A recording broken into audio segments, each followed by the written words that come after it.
On this day, we spent the day in the garden planting our tomatoes and peppers, and we made it a whole family effort.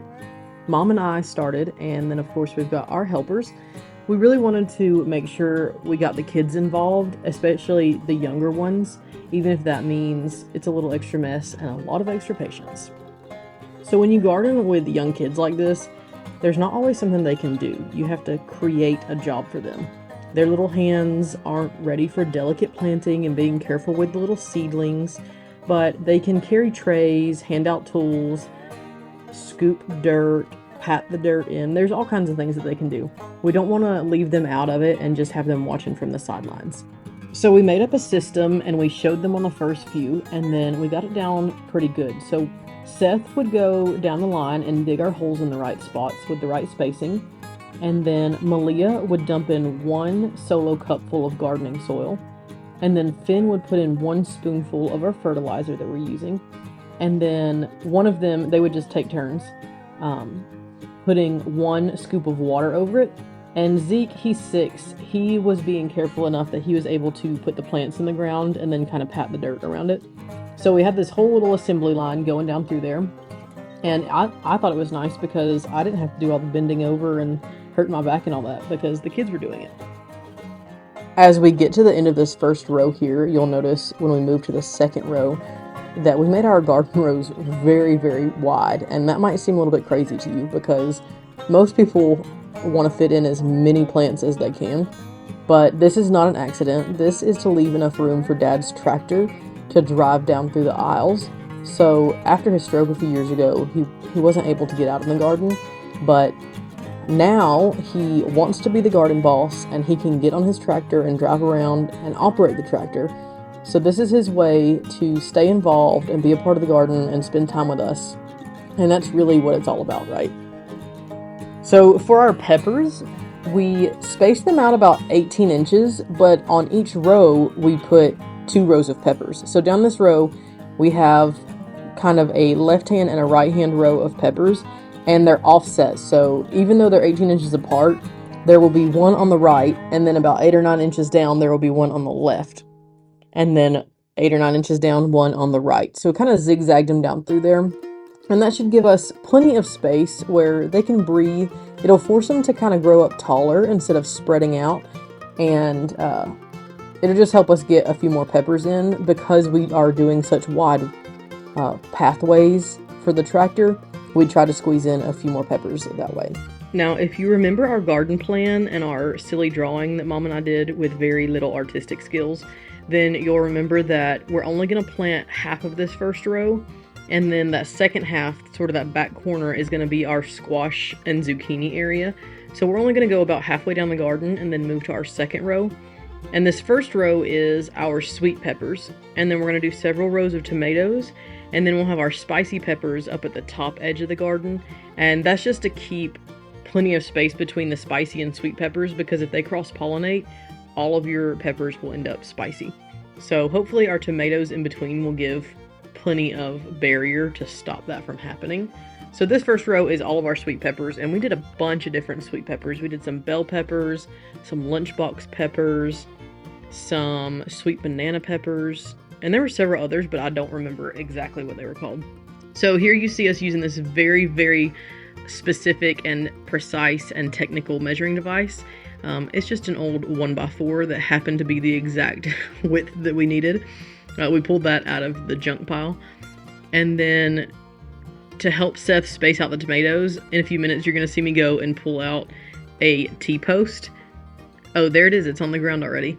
And so I showed him the spots on the T-post that if he measures between the two, that'll be 4 feet. And we want to keep 4 feet between our tomato plants because tomatoes have a lot of problems with fungus and spreading disease. So the spacing allows lots of circulation, the air to move around freely, and if one of them does happen to get a disease, they're far enough apart that they're not gonna touch and spread that disease to all of our other plants. And then also you'll see here in my hand I have a pack of marigolds. So every 3 or 4 plants we're throwing a marigold in the ground because they're great at pest deterrents and bringing in pollinators. And both of those are great things that we want in our garden. There's really two main reasons that I think gardening is so important. I think everybody should garden. I think everybody should garden with their children. And the first main reason is that most of the Bible is centered around agrarian societies, and also a good portion of the Bible is written in metaphors that have to do with agriculture. So it makes it a lot easier for our children to understand a lot of the Bible, but it also gives us the opportunity to show them a lot of spiritual truths with sort of an object lesson that, you know, one person plants the seed and another person fertilizes it and another person waters it, and it takes time to get the harvest. And then they also see that sometimes, actually all of the time, one thing has to die for another thing to thrive. And there are just so many spiritual truths that we see when we are out gardening, having to raise food, trying to keep things alive.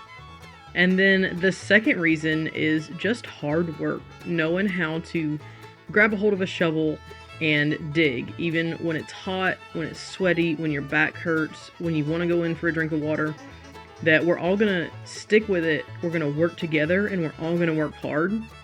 And how rewarding that is at the end of the day when you have done that. And I really think that we experienced that on this day. Now, the little kids, they couldn't keep up. They got too hot, they got fidgety, they started stepping on plants. They ended up going and playing. But Seth, he is 8. He stuck it out the whole time. He dug all of our holes for us. He spent several hours out there. And even when he was ready to give up, we could tell he was ready to give up. He was determined that he was going to finish with us, and he was going to be a big kid and not quit early. Now, one thing that we noticed as we were planting these plants, and with such a big garden, and, you know, the little kids don't really pay that close of attention to understand. They kept getting dangerously close to stepping on plants, or knocking trays of plants over, or just generally being unaware of themselves. So I think that a good project for us to do will be some way to show the kids where they can put their feet, whether that's stepping stones or putting out mulch and pine straw just around the plants, and they're not allowed to step on that. Whatever we end up going with, we'll just have to spend some time training, just like anything else. It takes practice and some patient training to get them to understand what the rules are. And I think that'll help them enjoy it too, because we won't have to be nagging them and getting onto them all the time about stepping on our plants. What all have you got in your garden so far, and what are some of your creative things that you have to do to be able to garden with your family? Comment that down below. Make sure you like this video. That helps it get sent out to other people so that they'll watch it.